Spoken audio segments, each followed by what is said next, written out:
Good afternoon, everyone. This is Angela Brown, Project Lead with the YCC project. We are going to get started. It's right at 3 o'clock here, and we've got a jam-packed webinar for you today with lots of information, so we don't want to waste any time. I'm going to go ahead and pass it over to Tony Wilson, who's going to be our moderator today. So, Tony, the floor is yours.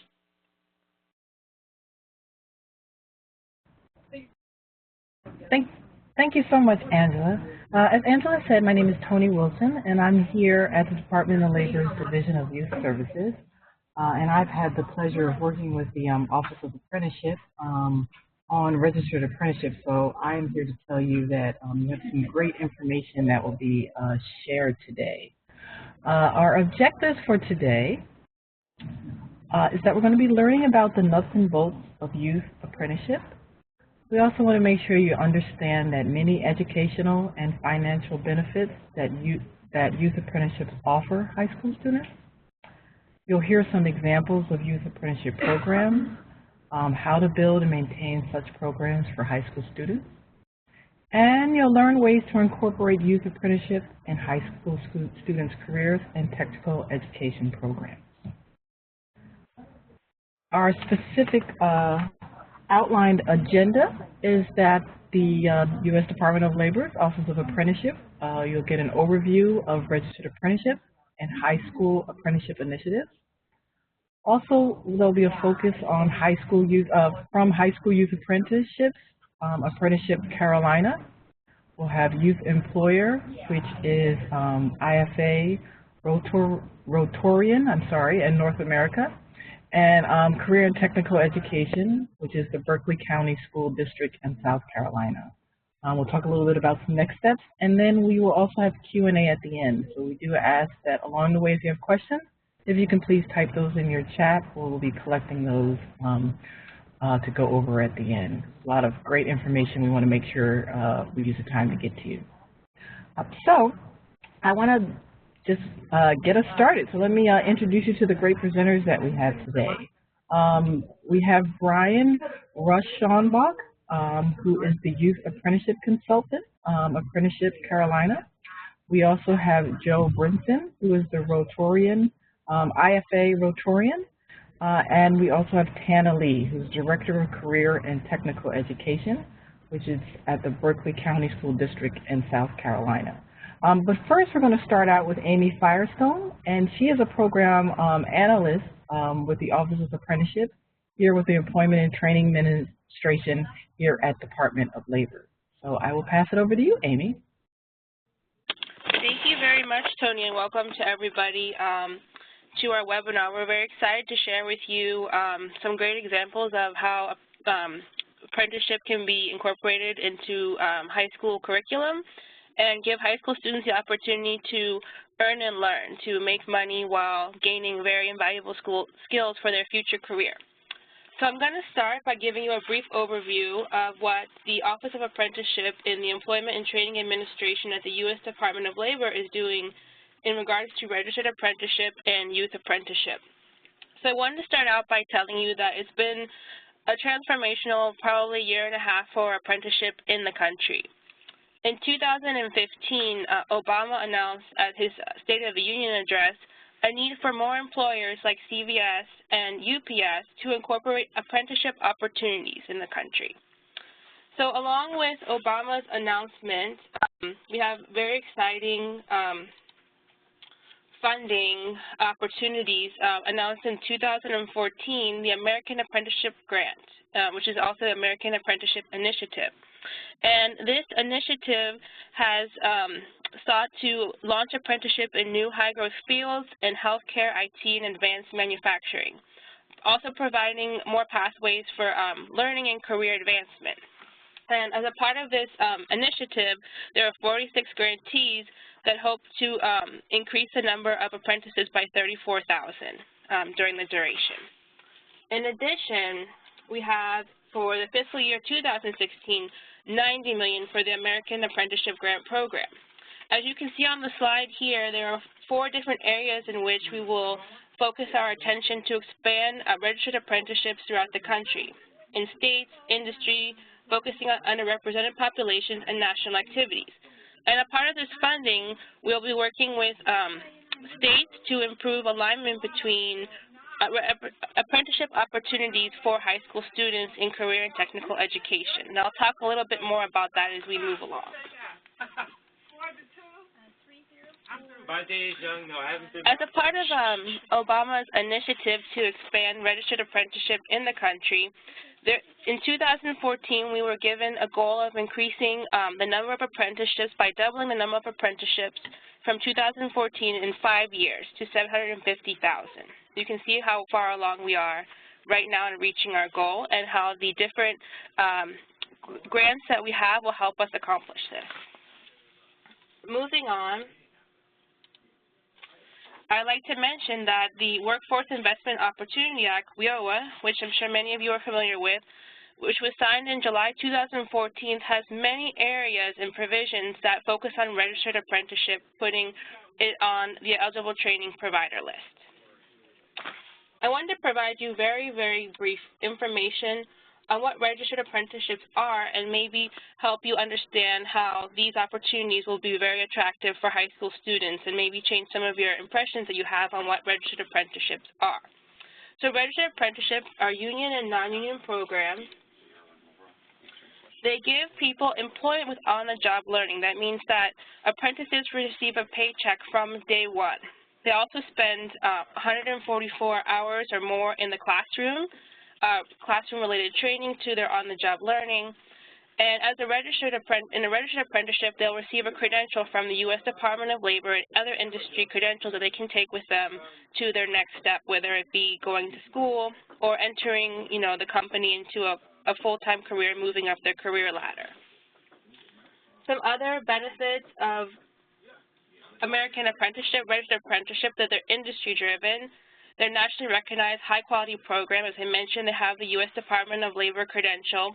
They're modern, flexible, and adaptable, and they've been proven to be talent solutions for companies. Now I wanted to mention very briefly what the U.S. Department of Labor is doing to focus on youth, and especially high school students. We've been hearing from many employers that there is a large interest in working with high school students. The average age of apprentice in the United States is around 29, 30, and there's a strong interest to work with the younger demographic to build companies' pipelines starting from the younger age. This will also help with a large exodus of the baby boomer generation leaving the workforce and youth unemployment that we face in this country. So part of our initiatives here include working with high schools, employers, and helping improve registered apprenticeship opportunities and incorporating them into the career and technical education programs. We also see a strong link, and our speakers will talk about this later, between community colleges and high schools, and how high school students can receive college credit while working in an apprenticeship in high school. And we'll have some great examples from our speakers in a few minutes. So very briefly, I wanted to explain what we're doing here at the Department of Labor's Office of Apprenticeship. We've started a Youth Apprenticeship Ad-Hoc working group made up of different experts from our DOL Advisory Committee on Apprenticeship and other U.S. government officials and subject matter experts. And we're going to be exploring how to better link these opportunities for young people. Some of the topics that we're going to explore are right here. As I mentioned, improving the linkage between career and technical education and registered apprenticeship, also exploring how more high school students can receive college credit while in the apprenticeship. Finally, I wanted to discuss with you our Registered Apprenticeship College-Consortium, the RAC. It was launched in 2014 at the American Association for Community College Conference in D.C. Vice President Biden announced the RAC. And it includes 240 colleges around the country, 956 apprenticeship training centers, and 14 national, regional, and state organizations. And colleges in the RAC agreed to give college credit for apprenticeship, for registered apprenticeship. And so this is an important component while working with youth in high schools, because we've learned that many programs offer students the opportunity to be dually enrolled. And so we want to work with both high schools and colleges to make sure that these opportunities are available for apprentices. I just have a quick slide here just to show you, especially for colleges, this is certainly applicable to high schools, the different benefits that stakeholders have by doing registered apprenticeships, by being involved, the apprentices, educational institutions, businesses and unions, and state and federal government. You can see how it is a win-win-win-win, and we will see how much of a win this is when we look at some examples from our colleagues in South Carolina. So thank you very much. Okay, so basically I'm just saying, Bill, when are you? Brian Aschenbach, and I am with Apprenticeship Carolina, which is part of the South Carolina Technical College system. And within that, our group is a state agency in South Carolina that works with companies to help them set up nationally recognized programs, nationally recognized and registered apprenticeship programs. But, before I get into our structure, I first want to lay out and let everybody know what our mission is. And our mission with Apprenticeship Carolina is making certain that all South Carolina employers have access to information and consultative services at no charge to the company regarding the sponsorship of a demand-driven registered apprenticeship program. So what we do is we actually work with companies to help them set up and register nationally recognized apprenticeship programs. And so where we're actually housed in the technical college system is we are housed in the Economic Development Division. And so within Economic Development, we have Ready SC, which is a great statewide resource for companies that are looking to locate to South Carolina or to expand their current operations in South Carolina. Then you also have Apprenticeship Carolina. But where we're uniquely positioned is with our 16 technical colleges across the state that offer the top-notch training for post-secondary education, whether it may be continuing education, towards some type of certificates, et cetera, or even the credit programs towards associate degrees or other certificate or diploma programs, which ultimately lead for the training for in-demand jobs in South Carolina. Next, I want to talk about some of the benefits that not only we've seen, but this is just some of the benefits that we've heard from companies across South Carolina. And so when you look at some of the previous slides that Amy talked about and talk about, the job-related education and the on-the-job training and things like that, you look at when you combine all of that for a customized job-related education and supervised on-the-job learning, this provides a number of benefits for participating employers. And, these aren't just things that we make up. These are testimonials that we have heard and seen from companies across South Carolina. One of those is highly skilled workforce. Because the information and the on-the-job training goes hand in hand with what they're learning in the classroom so that companies can go and grow and mold their future employees. Next, in South Carolina, we are very uniquely positioned to be able to have a South Carolina state tax credit that's directly linked to apprenticeships, which is $1,000 per apprentice per year up to 4 years, depending on the occupation. So South Carolina is very uniquely positioned to be able to encourage companies to be able to, provide some incentives with tax credits so that perhaps it can be a great incentive to further invest in education in their employees. Next, we've seen that standardization of skills is greatly important so that the folks that are going through the apprenticeship program, whether it's the first year or it's the 5th year when there's a new round of apprentices, the standardization of skills is great, and this is done through customized on-the-job training checklists, which we developed specifically for companies. We've also seen it helps to reduce turnover, which we know that hiring is very, very costly, and it takes a lot of time. And so we've seen that by means of demonstration of competencies on the job, partnered with job-related education, nationally recognized credentials, and increased pay over a period of time, it really helps to reduce turnover. And lastly, we've seen and heard from companies it really helps to increase productivity in the workforce. To kind of give you a quick background, so Apprenticeship Carolina by the numbers, this first information I'm talking to you about is specifically about adult apprenticeship. And so we actually started in 2007. And in 2007, we had 90 companies in the state that had registered apprenticeship programs. And there was a need that was discovered by the South Carolina State Chamber of Commerce that identified that there needs to be a better way for companies to register apprenticeship programs so they can grow their workforce. And so within those 90 companies, there were 777 apprentices. Well, in 2007, our group was formed, and we were housed within the technical college system. And up to just this past Monday, We recently have 776 companies that now have registered apprenticeship programs in South Carolina, and we've helped over 15,000 apprentices in the state. So it's a lot of growth in a 9-year period, and we only see the numbers increasing over a period of time for the betterment of companies in South Carolina. Now, specifically with youth apprenticeship, it's all about earning and learning. And so with this, Youth Apprenticeship provides South Carolina high school students the unique opportunity to earn while they learn. So when you combine high school and or technical college curriculum, such as CTE or whereas, career and technical education from a comprehensive high school or even a career and technology center, or even the technical college curriculum that's partnered with critical on-the-job training at a local business, students actually pull in a paycheck while earning a national credential at the same time as their high school diploma. So this has a lot of strength behind it. So to kind of give you an idea, youth apprenticeship in 2011 really was not even on the radar in South Carolina, but it was up to a few companies across the state that really wanted to grow youth apprenticeships. And so 2012, we had our first registered youth apprenticeship program in South Carolina, thanks to a company called MTU, which is formerly known as Tognum, and they are based out of Aiken, South Carolina. They're a German-based company, and then when they located to South Carolina, they wanted to start a youth apprenticeship program because, in Europe, they've been doing youth apprenticeship programs for a long time. That's part of their pipeline. So by means of working with South Carolina Department of Education, our technical colleges, and our industry partners across the state, we've seen youth apprenticeship really take hold in South Carolina.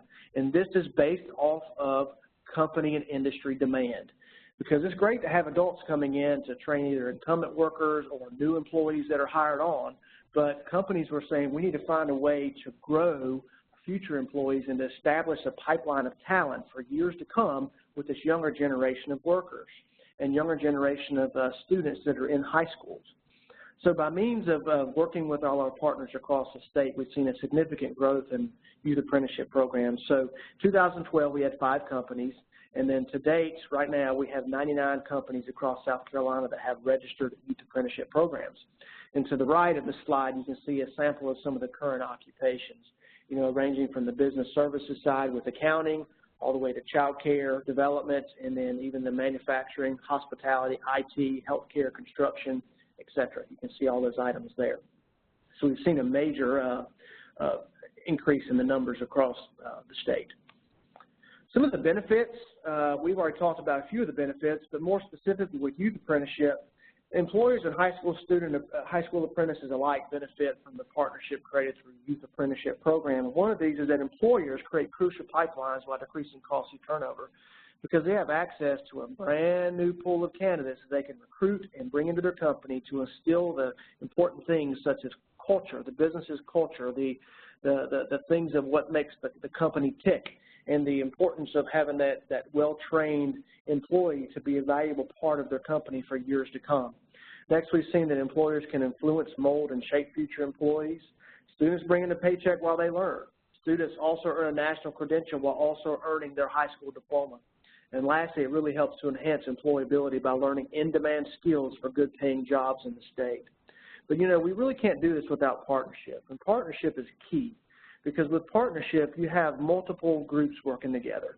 So we have our South Carolina technical colleges, we have the South Carolina Department of Education, we have economic developers, we have the Chambers of Commerce, we have multiple agencies working together with business and industry to help support them to grow their future workforce.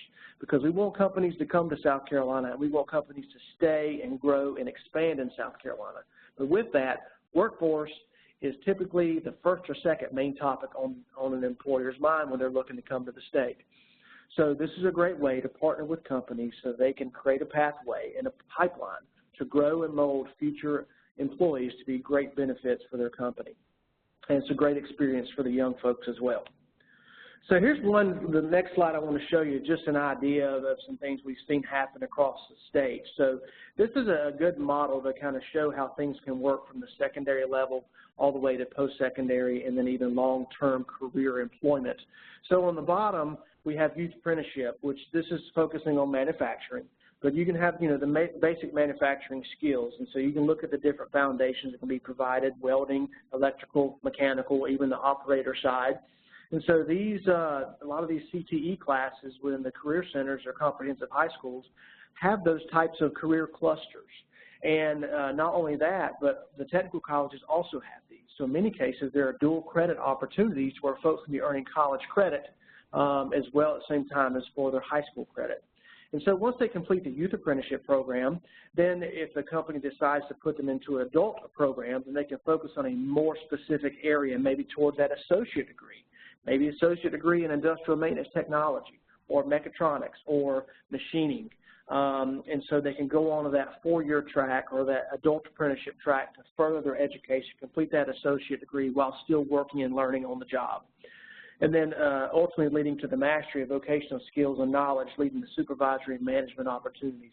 We've heard stories time and time again from companies about successful apprenticeship programs and apprentices that have started off young, that have progressed up and furthered their education while also learning their supervisory and management opportunities. And now many of these folks that have gone through an apprenticeship program are now supervisors and managers with these companies, making very, very strong wages.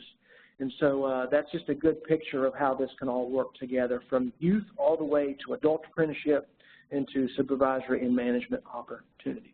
So you guys are in for a treat to hear next from Joe Brinson, and I'll turn it over to him in just a minute. But this next slide has my contact information, so feel free to please contact me or Carla Whitlock, our Senior Apprenticeship Consultant, with any questions.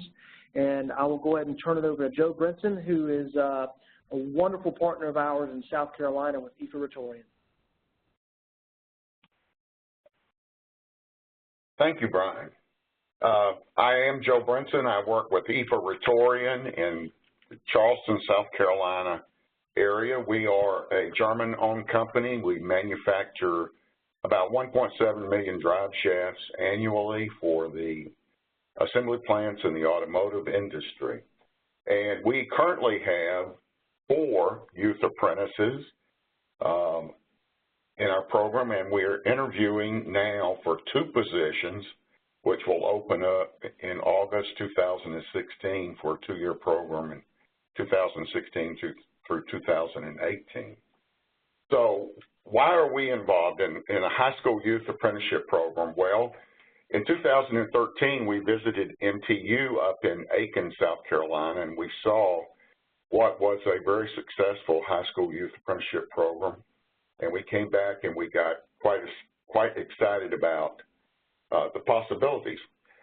Some of this has already been talked about, but this was an opportunity for us to attract some qualified applicants from a previously untapped labor pool. We don't feel that people in high school, students in high school, educators or guidance counselors were really aware of all the career opportunities in manufacturing. We saw an opportunity to influence the training and development of those applicants to ensure that they had the skills necessary to be a long-term employee at IFA. And while we can hire adult maintenance people, and they have a broad range of maintenance skills, we saw this as an opportunity to give people not only broad skills, but to train them on the actual manufacturing equipment that they would be working on, working at Rhetorian. We saw that as a great advantage. And while we're training them on the equipment, we would be able to train them on our company policies, procedures, and culture so that we know that they're happy working here and we're happy working with them. The other thing that we wanted to do by participating in a high school apprenticeship program was increase the awareness in the high schools of the opportunities for people to work in manufacturing. There is, when you think of manufacturing, people think production operator and moderate hourly pay, but there are a lot of other opportunities available that don't require a 4-year degree but require something more than just a high school diploma. Example is our industrial maintenance, which is quite complicated, or engineering technicians, quality technicians, and so there are a lot of opportunities for people that require more than high school but don't require a 4-year degree.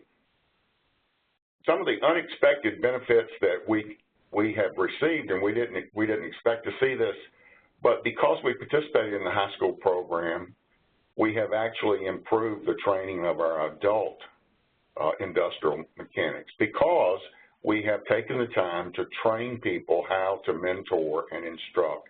And it's paid off not only with the high school apprentices, but also with the adult trainees that we are working with. And also, the structure that we put in place for high school training helped us because we were able to duplicate some of that and improve the structure of our adult training.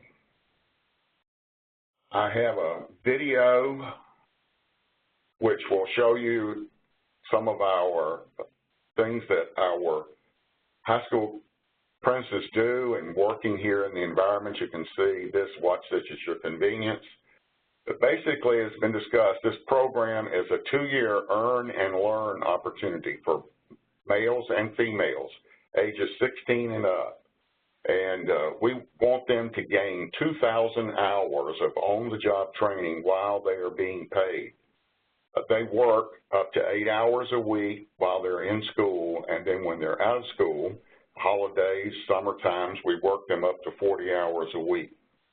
When they come on the job, they shadow an E-Foratorian industrial maintenance professional who become their mentor and instructors and teach them the ropes and give them the benefit of their experience. And what they do, they form actually a personal relationship. They get involved in these high school students' lives. They understand what they're taking in their classrooms, and we try to make connections between the classroom and how that information from the classroom is used on the production floor. These kids find out that no 2 days working in a maintenance department are alike because they come in, they participate in an adult shift meeting with the other maintenance men, and then they respond to service calls. They learn how to troubleshoot and repair production equipment. They perform preventive maintenance. They learn how to test pneumatic and hydraulic components. And they learn, as this young man is in this picture, learn how to use the computer systems to track parts and work orders. But all that is necessary to keep about 125 pieces of production equipment running. We treat them just as we would our adult employees, and the high school kids actually like that. We hold them to the same work standards and policies as far as attendance and work ethic. They attend our business update meetings. They hear reports from our company management. They attend OSHA training classes with the adult employees. They are treated the same. And they receive periodic progress reports and an annual performance review and a pay increase if merited. And they provide us with feedback on the program. So our objective is for them to graduate high school, complete 4 semesters of coursework, earn 2,000 hours of experience in the wages, and receive a U.S. Department of Labor certification that they have completed and a 2-year apprenticeship program in industrial mechanics. So it's great, but at first there was a lot of fear because, my gosh, we don't have a high school training program in existence, and that sounds like a big job, and how are we going to get all that done? Well, Rome wasn't built in a day. Our biggest concerns were how do we keep 16-year-olds safe in an industrial environment, and how do we put this program together so that it's effective, and how do we know what kind of courses that they should be taking? And one of our main concerns was getting the buy-in of our industrial mechanics, because they're the ones that were going to have to be doing the teaching, which we feared they would see as an additional responsibility. But our greatest breakthrough in understanding this is just accepting the fact that we could start a high school apprenticeship program, and it did not have to be perfect on day one, but that we could develop a plan, we could execute the plan, and then we could observe the effects and get feedback from the subject matter experts and from the apprentices so that we could implement design changes and improve the procedure. So we have some experience in designing training for adults, but we didn't quite know where to start with this, but with the help of Apprenticeship Carolina, what was a complex task actually became a very moderately easy task. All of the employers, and there are about 6 of us in the Charleston area that got together, we knew what our requirements were for industrial mechanics, and with Apprenticeship Carolina facilitating, we went through and we identified 8 rather broad categories of work processes that we knew these high school students would need to learn. Got a picture here, and it's things like ensuring shop safety, knowing how to do shop administration, equipment operation, and general troubleshooting, and so forth. So we have 8 main categories, and we figured out about how many hours of on-the-job training it would require for each of those categories to total, and in total 2,000 hours. In this example, we say, well, safety ought to be at least 150 hours, shop administration only 50, and so forth. And we could very easily work that out based on our knowing how long it took to train adults. Then what we did with the help of Apprenticeship Carolina was we broke down each of those broad categories into more specific competencies. Under ensuring shop safety, for example, we said, well, what does that really mean?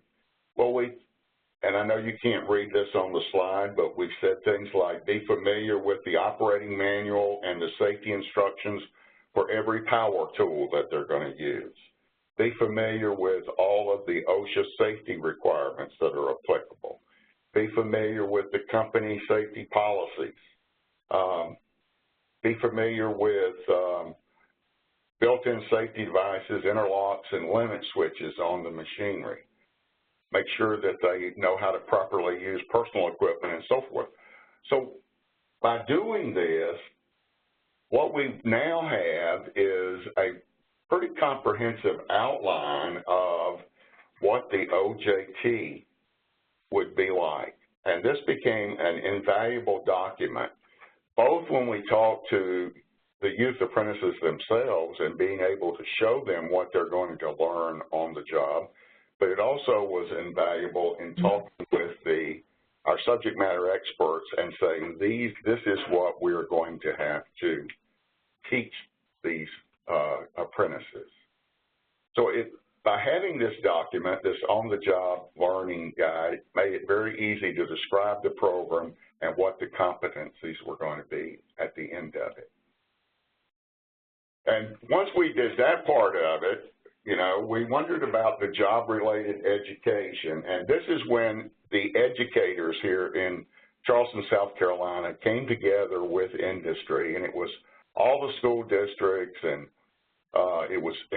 Trident Technical College and Apprenticeship Carolina came together and worked to see what were the job requirements that would support and help these youth achieve the competencies that we had laid out, the employers had laid out in the competency list. And they came up with 4 semesters of courses which are offered over at Trident Tech. Gives them about, I think it's 645 education hours in things like basic industrial work skills, mechanical sketching, preventive maintenance, and so forth. These were basically courses that Trident Tech had been using in adult apprenticeship programs, but they were able to modify them so that the students could get classroom and lab experience in Trident Tech that would support the competencies on the OJT guide. So then it comes down to delivering effective training. We chose subject matter experts, our professional industrial mechanics, we conducted classes for all of those mechanics who were going to mentor, where we trained the mentor, taught them how to use the on-the-job learning guide to explain the program and as a teaching guide. We provided some training to them in how to teach, some of the teaching techniques. We taught them about different learning styles of people. And we emphasized that they had to really engage the high school kid and require their active participation and interaction, that this was a learning program, not an after-school job. Then we interviewed and we hired youth apprentices, and when we hired them, we conducted orientation classes just as we would for our adults. New hires, we taught them what was in the on-the-job learning guide. We gave them all the necessary OSHA training and all of the onboarding training for company policies and expectations. And we emphasized to the high school kid that they were part of this program equally with the adult mentors, and that therefore their honest feedback about the on-the-job experience was critical to making the program successful. So we required their interaction and their feedback. And based on their feedback, we were able to continually modify the program along the way based on what they were telling us in order to improve it. One example of a improvement that they made, we started with the idea of assigning one mentor to one student. We thought the good one-on-one relationship would be great. The youth apprentices came back and asked us to please modify that. We basically wound up 5 mentors on 4 apprentices, allowing them to pair up differently each day and each week, depending on what different mechanics were doing. And what this did was give the youth apprentices more experience, gave them more repair work opportunities. It gave them more exposure to different strengths that the different mentors had, and it gave them an opportunity to get exposed to equipment more quickly throughout the plant. So we have made youth apprenticeship feedback to us just as important as us giving them feedback. We give them periodic performance reviews, and we give them raises on an annual basis. Mentor success, and here are the 5 statements that we've used as sort of the guiding lights of the program. This is what we try to do. We're trying to always create a positive role model in what we do for the youth. We're trying to make sure that they are safe, that they have an adult with them, that our customers are satisfied, and that the apprentice sees the OJT as a positive experience, and that the mentors create a positive result for the company, because the ultimate goal is for this person to join our team. The program could lead to a career in industrial mechanics, or it could lead to other opportunities in manufacturing. We have 2 kids who are reaching the end of their 2 years. What we plan to do is to hire both of those 2. Now, neither one of them really wants to be an industrial maintenance person. They have greater aspirations. Both of them wish to go after an associate degree. One of them is interested in going to a 2+2 college program for manufacturing engineering, at which we would be quite happy to have him on board as an employee and help him as he continues his education. The other would like to stay in maintenance, but he would like to get more training and education in leadership and supervision, with the idea of being a maintenance supervisor or maintenance manager at some point in the future. So we plan to hire both of those and keep them on board in a training program. As Brian mentioned, there are other ways that people can progress. They get in the plant, they get around the equipment, they may, for instance, see that they're interested in mechatronics, or that they would be interested in being a quality technician or an engineering technician. We're quite pleased with the program. Otherwise, we would not be interviewing and planning to hire 2 more in August.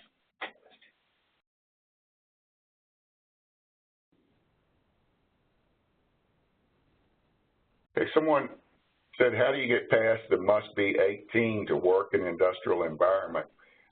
Actually, that has been quite easy, and Brian would probably be better to address that than I. But if you have additional questions, I'll be available for the Q&A. Thank you.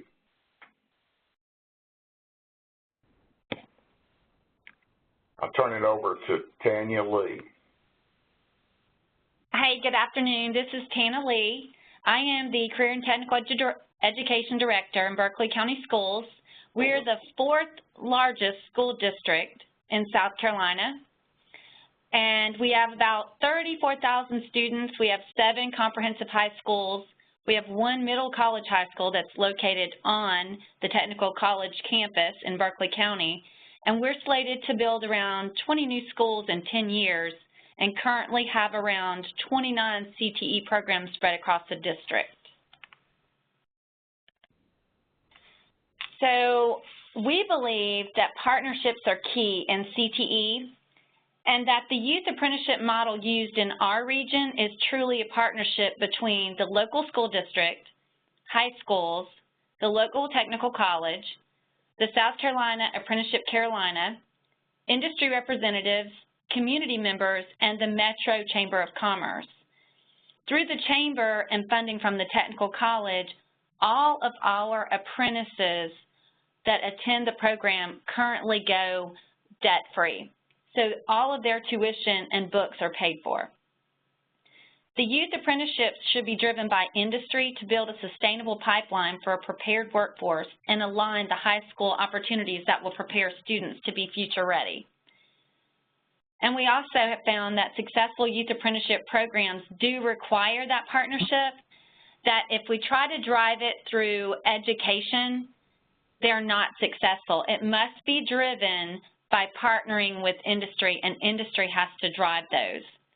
We've also found that through those partnerships, that the leaders that participate in our CTE advisory committees, and they collaborate and build programs that are vital for continuation of our federal Carl Perkins funding.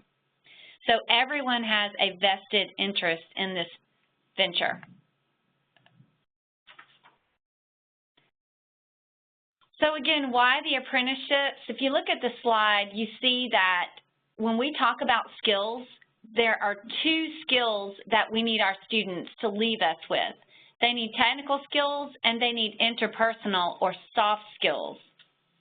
So a powerful message that we think the youth apprenticeship model sends to everyone is that youth apprentices, they provide an approach to preparing a sustainable future for the workforce versus a reactive approach where the employers have to create training programs to fill employment needs for high-wage, high-skill, high-demand jobs.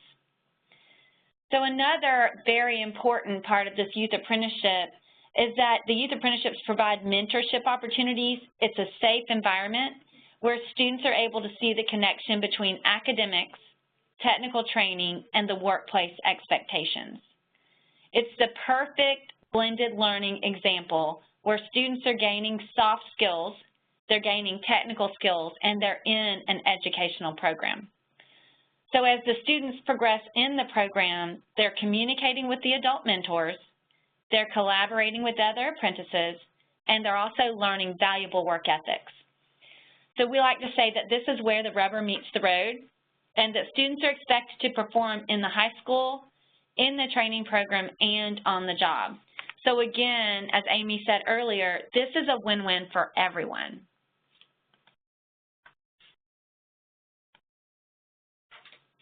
So what you see on the screen is one example of an apprenticeship model that we use in this region. This is how the job-related education piece was set up through our technical college. So as you see in the model, the industry representatives aligned the JRE, or job-related education, with the on-the-job training program. And this is specific to the industrial mechanic. This was the first program that was established in the Tri-County region where we're housed. This example shows the dual credit courses that the students take at the technical college to be included in the youth apprenticeship. While this model is the one that we use in specifically the Tri-County region, it's not the only one that's used in South Carolina. We have another model where students are attending the high school, they're going to the Career Center, and they're also going to work in industry. So that one kind of bypasses the dual credit model where they're taking the high school CTE courses on their campus.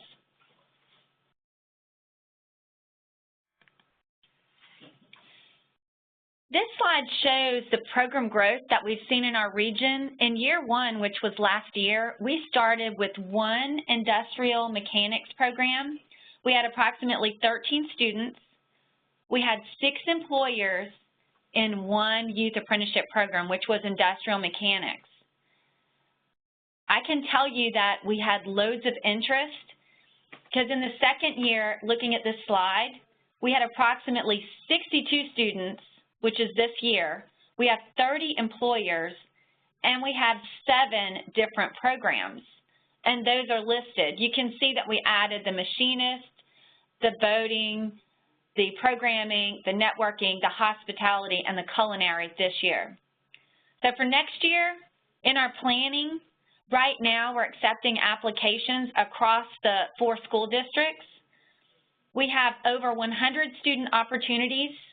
We have 64 employers that are currently signed on in 10 youth apprenticeships. And if you look at the bottom, the EMT, Emergency Medical Technician, that is in the planning phase, and we're hoping that we can get that signed off and get students and employers involved in that.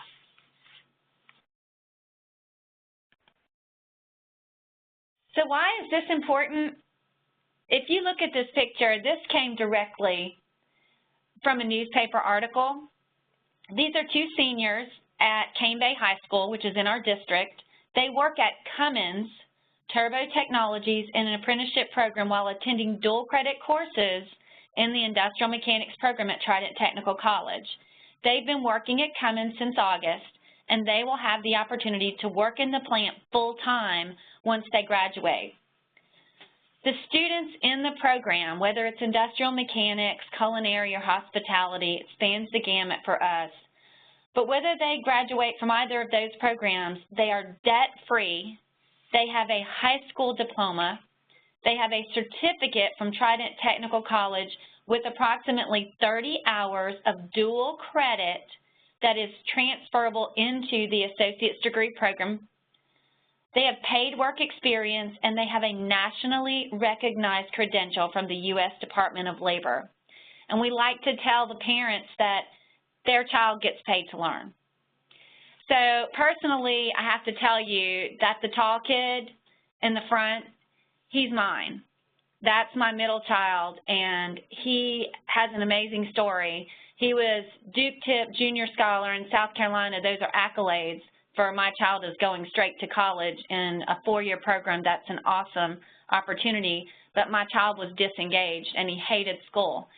So when Austin got into this youth apprenticeship and got excited about school again, I was floored as a parent thinking it's time to change my paradigm and make sure that I know that these opportunities are valid, they're going to make our kids successful, and our employers are very, very thankful that we're selling these opportunities for students. They know that we have a viable workforce out there, and we have kids who are capable of meeting their needs.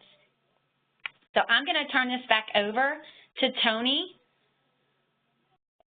My contact information is here, and I believe you may have some questions. All right. Okay, so thank you, Tana. That is a great story about Austin, and I'm sure there are many others. But that is really exciting, and thank you for sharing that. I wanted to thank Tana, Joe, Brian, and Amy for kind of walking us through both registered apprenticeship, kind of how it's working, and it's specifically how we can connect it to our in-school youth. I, just want to note while we're about to go through some Q&A. So if you have some questions, if you can please type that in the chat, and we'll spend the last bit of time kind of going over Q&A. But while we're doing that, I just wanted to highlight the fact that kind of really connecting this to the in-school youth aspect of it. A lot of the things that we're definitely hearing is that this is an opportunity to really increase awareness that this is a viable career path for our young people in high school. As it was mentioned, if you really think about it, students can graduate debt-free with a high school diploma, a certificate from college, they get college credits, they get paid work experience, and a nationally recognized credential. So they're actually getting paid to learn and making, and at the end, having a good job with good wages. So this is definitely a great opportunity for our schools in reference to connecting to these apprenticeship opportunities. As we heard, definitely partnership is key, so some really good advice around that. And also that, I think there's at least in my opinion, there's always tends to be a feel that when you hear registered apprenticeship, you think construction, and that is not necessarily, and obviously that is not the case. It's a large field of high growth industries people can get into, including healthcare, IT, financial. And as you heard today, we talked a lot about kind of the advanced manufacturing career. So, some really good stuff there. So let's open it up to Q&A. I want to make sure we have enough time to answer anybody's questions. So our first question is actually for Brian. The first question is, what is the difference between a youth apprenticeship and an adult apprenticeship? Is it the same that is reviewed and the same competency? Well, it certainly can be. Now, the main difference between what we in South Carolina classify between a youth apprenticeship and adult apprenticeship is one is the age, because honestly, the age is really the only limiting factor to some occupations and to some training. And one of the questions that was there that showed up on the pop-ups was, how do you get around some of the hazardous occupations or working in industrial environments with someone under the age of 18? Well, if you chat with your local Department of Labor rep for the Office of Apprenticeship, or even go and look on the Department of Labor's website for hazardous occupations, you'll see there's some information there that folks that are under the age of 18 that are registered apprentices in South Carolina may be exempt from some of those hazardous occupations if they are in a registered apprenticeship program by a company and they are a registered apprentice. Now, there are certain things they just still can't do, but there are many of those where they can still perform tasks and be part of that industrial environment, getting paid to learn on that equipment. So there are some things there, and I'm sure that Amy can help answer some of those questions as well, but I'll be glad to answer any emails or anything that do come back later. But, for the youth model, there's another difference between the youth and adult is really for in-school youth, there's no way that a student can work 40 hours a week. They just can't. So, a lot of this, you may take a one-year occupation for an adult and split it over a 2-year period for a high school student. So they can still get that on-the-job training over a period of time while attending those technical classes and their core classes to graduate from high school. So the thing is to figure out ways to be creative with it and try to find ways to say yes to support the local community and local companies, and just to be responsive to the company's needs. But those are some of the biggest differences. Of course, youth is classified as 16 to 18, 16 or 17 years old in South Carolina. You may look at WIOA, which may classify as youth of 16 to 24. But I look at it for specifically us for just those hazardous occupations type deals. But hopefully that answers the question enough. Thank you so much, Ryan. So our next question, we do have a lot of questions that are definitely related to the age. So I think it is good if the group can kind of talk about what's the average age that goes into these programs? When we are talking about youth, are we talking, 16 and up, or kind of who's going into these programs? Well, this is Brian again. I'll say that the earliest, the youngest that someone can actually be a youth apprentice is age 16. They have to be at least age 16 to be a youth apprentice.